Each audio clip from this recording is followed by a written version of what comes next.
Assalamualaikum warahmatullahi wabarakatuh.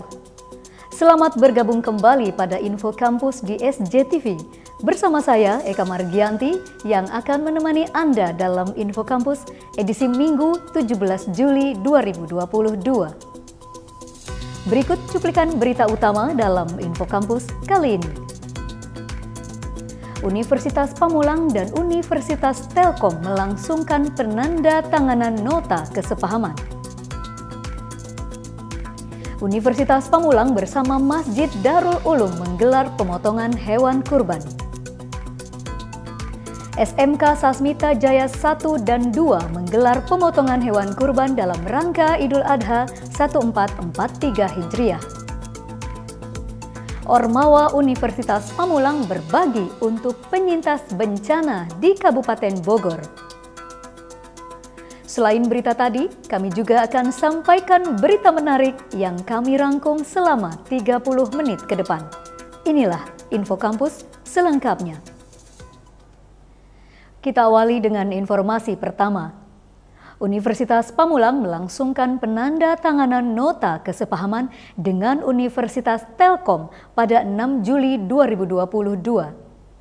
Penandatanganan nota kesepahaman berlangsung di ruang rapat pimpinan Gedung Rektorat Universitas Telkom yang terletak di Jalan Telekomunikasi Nomor 1, Terusan Buah Batu, Bojong Soang, Sukapura, Kecamatan Dayeukolot, Kabupaten Bandung, Jawa Barat.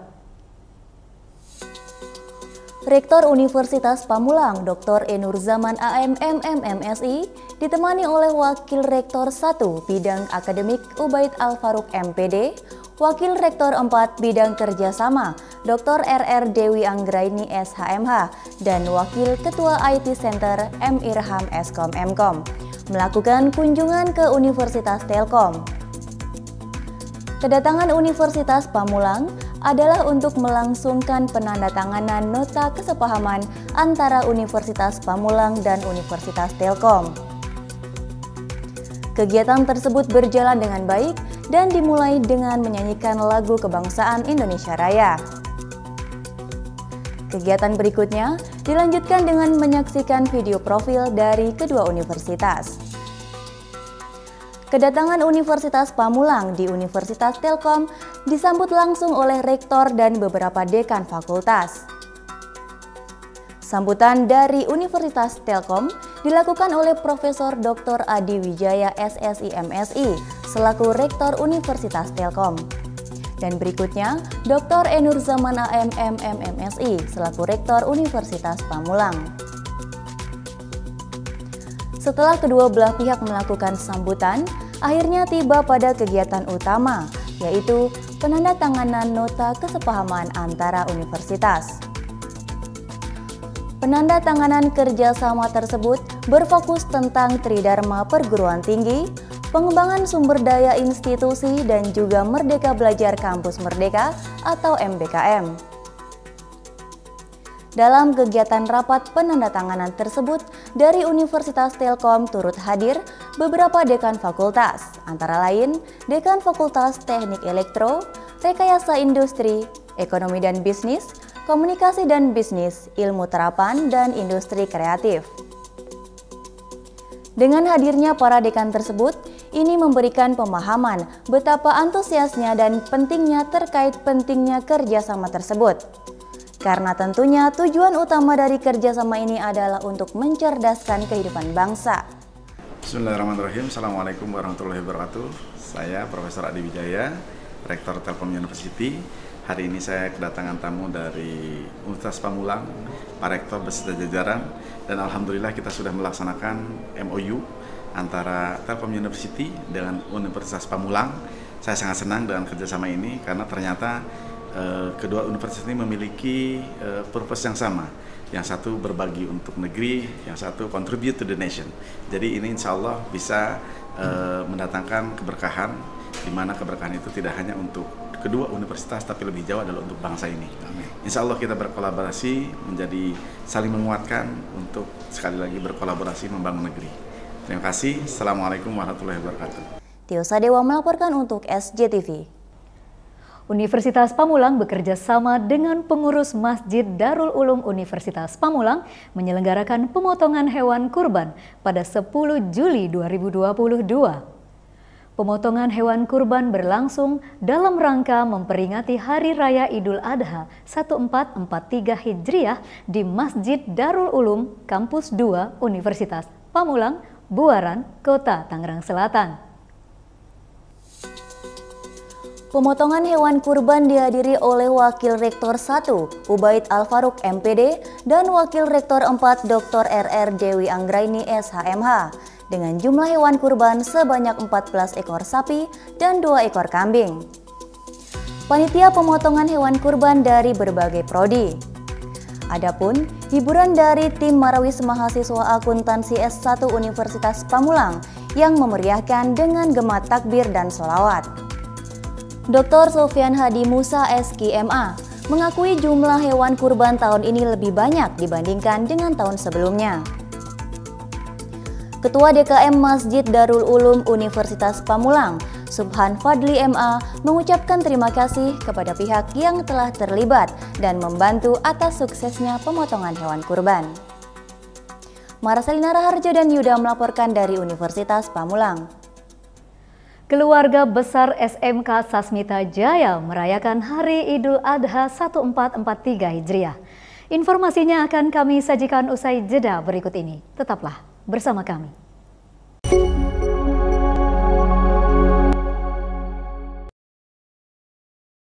Ayo cegah penyakit kanker. Penyakit kanker adalah penyakit yang sangat ditakuti semua orang karena banyak menyebabkan kematian serta pembiayaannya yang mahal. Semua usia berpotensi terkena penyakit kanker. Penyakit ini dapat dicegah dengan mengubah perilaku atau gaya hidup, seperti stop merokok, hindari terpapar asap dan residu rokok, hindari mengkonsumsi 4P, pengawet, perasa, pewarna, pemanis, hindari terpapar bahan kimia dan polusi berbahaya, rajinlah melakukan aktivitas fisik. Menerapkan perilaku hidup bersih dan sehat. Lakukan deteksi dini secara berkala. Karena Anda bertanggung jawab terhadap kesehatan diri Anda.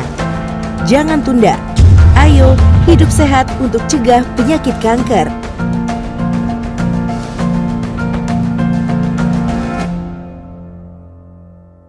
Hai semua, pada tahu nggak penyakit apa yang masuk di jajaran perawatan termahal? Jawabannya adalah talasemia. Talasemia adalah penyakit tidak menular yang berupa kelainan darah turunan, di mana usia darah merah lebih pendek dari normal. Jadi, sel darah merah mudah rusak dan penderita harus transfusi darah seumur hidup. Talasemia diturunkan kalau pembawa gen punya anak dengan sesama pembawa gen juga. Makanya, deteksi dini deh, biar tahu kita punya gen talasemia apa enggak.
Kembali lagi bersama saya dalam Info Kampus. SMK Sasmita Jaya 1 dan 2 menggelar pemotongan 4 sapi. SMK Sasmita Jaya 1 dan 2 memperingati Hari Raya Idul Adha 1443 Hijriah dengan menyelenggarakan pemotongan hewan kurban. Keluarga besar SMK Sasmita Jaya 1 dan 2 menyembelih sebanyak 4 ekor sapi. Kegiatan tersebut berlangsung di area lapangan SMK Sasmita Jaya pada 11 Juli 2022. Pemotongan hewan kurban turut dihadiri oleh Kepala Sekolah SMK Sasmita Jaya 1, Suprihatin SPD dan Kepala Sekolah SMK Sasmita Jaya 2, Siti Zubaidah SE SPD MPDI, para guru dan tata usaha. Kegiatan pemotongan hewan kurban ini memang direncanakan sehari setelah Salat Idul Adha yang telah ditetapkan oleh pemerintah di tanggal 10 Juli 2022. Dengan total 4 sapi yang ada pada tahun ini, alhamdulillah terkumpul sebanyak 600 paket yang akan dibagikan kepada masyarakat SMK Sasmita Jaya dan juga masyarakat umum sekitar SMK Sasmita Jaya. Hal yang menarik dari proses pemotongan hewan kurban pada tahun ini yakni guru juga membantu dalam proses penyembelihan hewan kurban tersebut. Bahkan, terlihat ibu guru SMK Sasmita Jaya sangat bergembira dapat membantu proses penyembelihan. Semua guru dari level kepala sekolah dan juga tata usaha hingga petugas kebersihan saling bersinergi dalam memperingati Hari Raya Idul Adha 1443 Hijriah. Semoga di tahun-tahun berikutnya SMK Sasmita Jaya dapat terus membantu para kaum duafa yang membutuhkan, khususnya masyarakat sekitar SMK Sasmita Jaya. Tio Sadewa melaporkan untuk SJTV. Program Studi Biologi Fakultas Matematika dan Ilmu Pengetahuan Alam Universitas Sutomo menyelenggarakan kegiatan pengabdian kepada masyarakat atau PKM. PKM dengan judul Pelatihan Pembuatan Ekoenzim dari Sampah Organik Limbah Rumah Tangga bagi warga Desa Pelawat, Serang, Banten.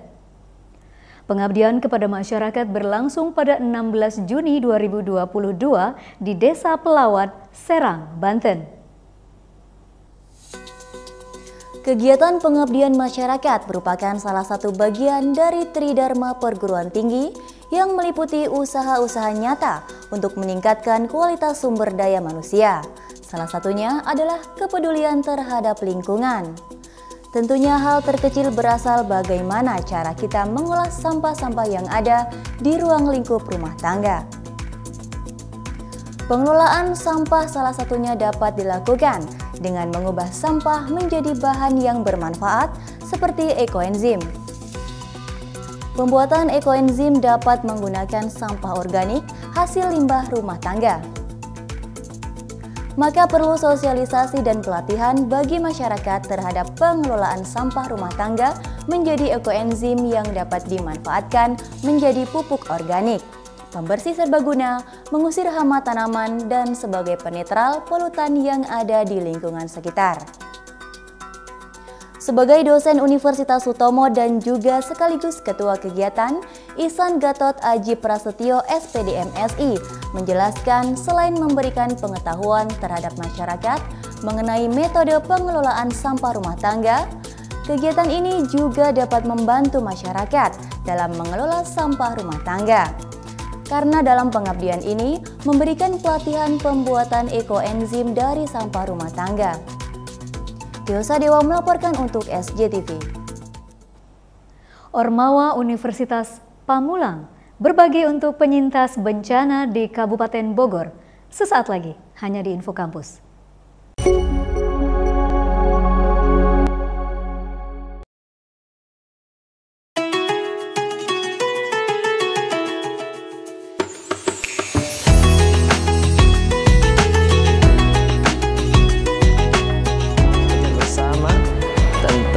Manusia perspektif Al-Quran.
kembali lagi bersama saya dalam Info Kampus. Organisasi Mahasiswa atau Ormawa Universitas Pamulang melakukan kegiatan bakti sosial terhadap korban bencana alam yang terjadi di Lewiliang dan Pamijahan, Kabupaten Bogor.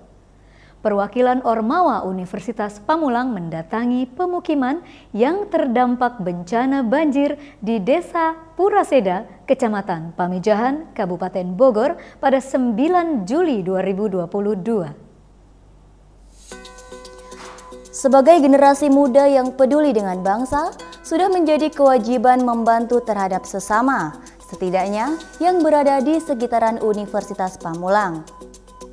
Dana yang telah dikumpulkan mulai dari tanggal 1 hingga 8 Juli 2022 langsung disalurkan pada tanggal 9 Juli 2022. Bantuan yang diberikan oleh Ormawa Unpam kepada korban bencana alam berupa paket sembako, perlengkapan dan kebutuhan bayi, air mineral, dan obat-obatan. Selain memberikan paket sembako dan perlengkapan bayi, kegiatan ini juga mengajak mahasiswa dan tenaga pengajar yang ada di Universitas Pamulang untuk membantu masyarakat Desa Puraseda yang sedang terdampak bencana alam. Sekaligus menanamkan jiwa kepedulian antar sesama masyarakat di kalangan Universitas Pamulang.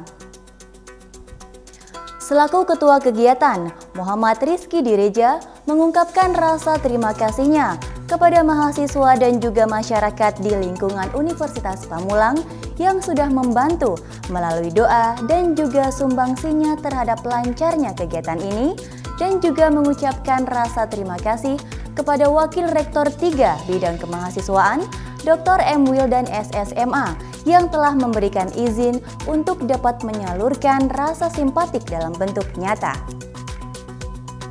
Diharapkan kedepannya seluruh organisasi mahasiswa Universitas Pamulang selalu memberikan dampak positif bagi siapa saja yang melihatnya. Seperti slogan yang mereka gaungkan, dari kita untuk mereka.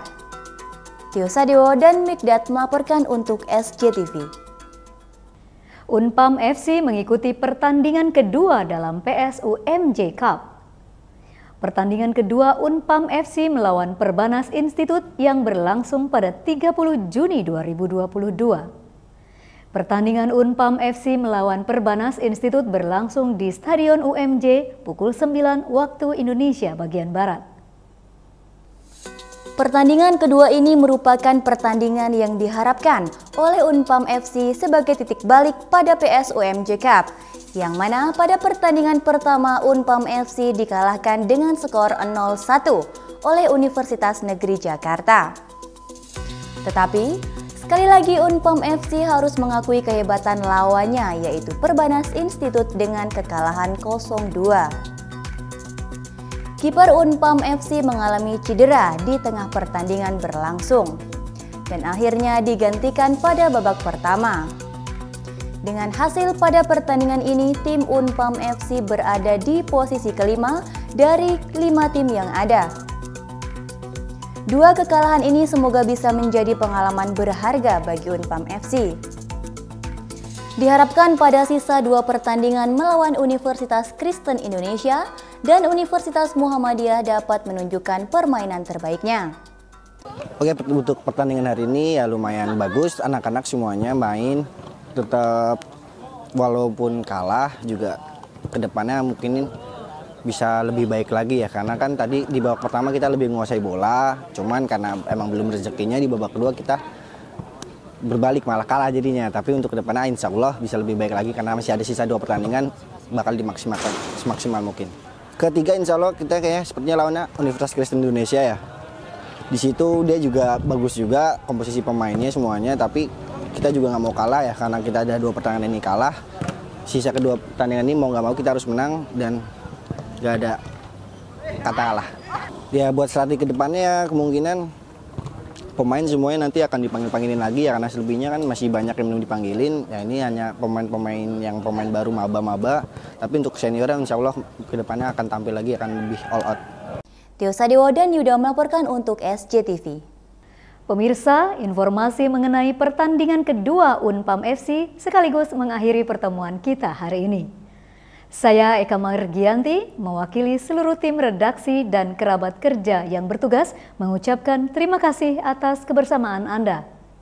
Saksikan selalu info kampus di Sasmita Jaya TV, berbagi untuk negeri. Sampai jumpa. Wassalamualaikum warahmatullahi wabarakatuh.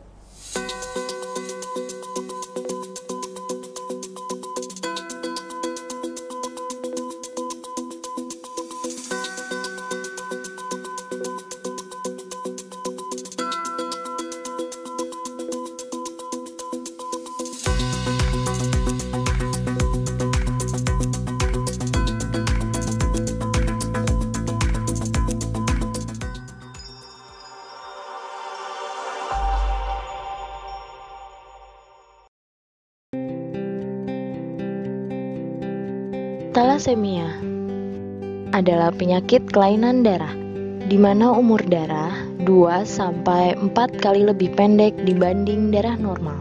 Penyebabnya karena hemoglobin tidak terbentuk dengan sempurna, sehingga sel darah merah menjadi mudah rusak dan penderita mengalami kekurangan darah. Akibatnya, penderita harus mendapat transfusi darah secara rutin selama seumur hidup. Jika satu orang bisa donor darah 4 kantong dalam 1 tahun, setidaknya dibutuhkan 12 orang untuk mencukupi kebutuhan darah penderita talasemia selama 1 tahun. Faktanya, setiap 250 ml darah yang ditransfusikan akan membawa sekitar 250 mg zat besi, sedangkan untuk kebutuhan normal tubuh hanya 1-2 mg per hari. Akibatnya, terjadi penumpukan zat besi dalam tubuh dan bisa menyebabkan gagal jantung, pembekakan hati, dan limfa. Setiap 3 jam ada 1 anak yang menderita talasemia. Dalam 1 tahun diperkirakan akan ada 2.500 anak yang menderita talasemia.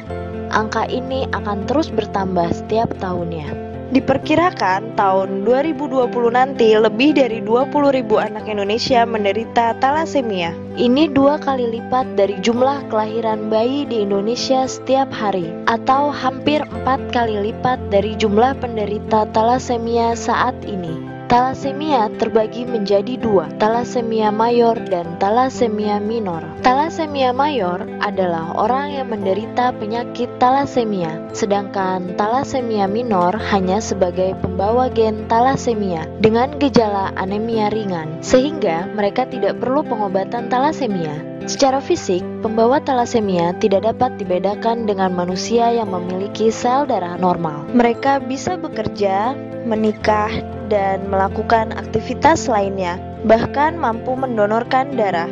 Talasemia bisa dicegah dengan cara menghindari pernikahan sesama pembawa talasemia. Bagaimana cara mendeteksinya? Satu-satunya jalan adalah dengan screening darah untuk mengetahui apakah normal atau pembawa talasemia. Bagaimana mekanisme penurunannya? Talasemia diturunkan dari orang tua kepada anaknya. Jika sesama talasemia mayor menikah, mereka akan melahirkan 100% anak talasemia mayor. Jika talasemia mayor menikah dengan pembawa talasemia, maka akan melahirkan 50% anak talasemia mayor. Jika sesama pembawa talasemia menikah, maka akan melahirkan 25% anak talasemia mayor. Akan tetapi, jika pembawa talasemia menikah dengan pasangan normal, maka tidak akan melahirkan anak talasemia mayor. Begitu juga jika talasemia mayor menikah dengan pasangan normal. Di Indonesia, 6-10 dari 100 orang adalah pembawa talasemia. Jika penduduk Indonesia berjumlah 200 juta jiwa, maka ada 20 juta orang pembawa talasemia. Ini setara dengan jumlah penduduk Yogyakarta 7 kalinya. Fenomena pembawa talasemia di Indonesia seperti gunung es, masih sedikit yang sudah terdeteksi. Sisanya